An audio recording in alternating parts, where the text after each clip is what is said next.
بن کے چل رہے ہیں، اور یہ میرے رب کی شان ہے۔ میرا کملی والا پیغمبر حلیمہ کی اونٹنی پہ سوار ہوا، حلیمہ کی اونٹنی سب اونٹنیوں سے آگے نکل گئی، اور میرے کملی والے پیغمبر معراج والی رات براق کے اوپر سوار ہوئے، وہ جنت کی سواریوں کی سردار بن گئی، اور میرے کملی والے پیغمبر ہجرت کی رات ابو بکر کے کندھوں کے اوپر سوار ہوئے، تو وہ بھی انبیاء کے بعد سارے انسانوں کے سردار بن گئے۔ میرے پیارے نبی، میرے پیارے نبی، تیرے پیار دیاں کیا باتاں نے، رب امتی آنکھیں ہر ویلے غم خار دیاں کیا باتاں نے، اور سونے چندے دا اعلان کیتا، سارا پیش صدیق سامان کیتا، سونے چندے دا اعلان کیتا، اور سارا پیش صدیق سامان کیتا، چھٹی سوئی نا جس نے گھر دے اندر، چھٹی سوئی نا جس نے گھر دے اندر، ایثار دیاں کیا باتاں نے۔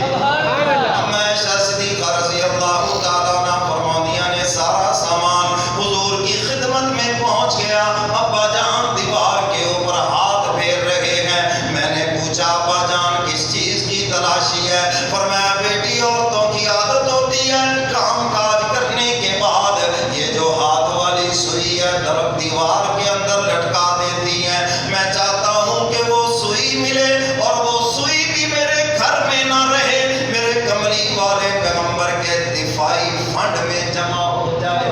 وہ چھٹی سوئی نا جس نے گھر دے اندر، ایثار دیاں،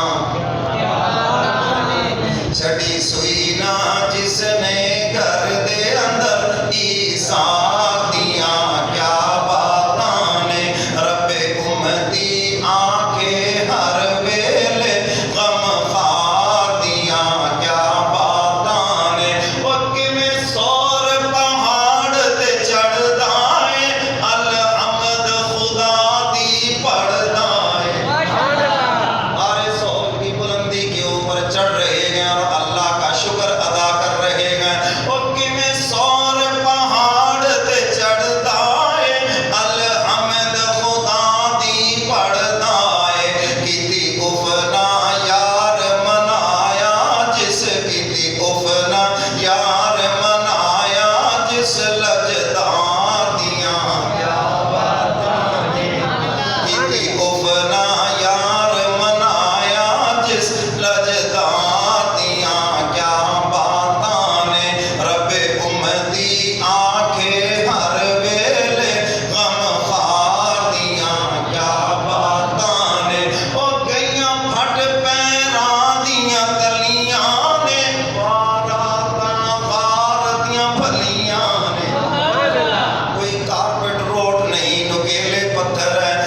تشریف لے گئے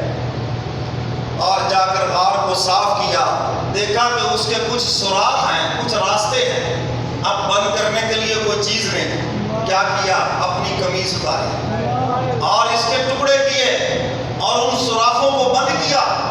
ایک سوراخ بچ گیا، اس کے اوپر پاؤں رکھ کر بیٹھے اور حضور علیہ السلام سے عرض کیا، کملی والے پیغمبر آپ اندر تشریف لے آئے۔ حضور علیہ السلام اندر تشریف لائے اور میرے محبوب نے فرمایا، ابو بکر رات کا کافی حصہ بیت چکا ہے اور میرا جی چاہتا ہے آرام کرنے کے لیے۔ عرض کیا، اللہ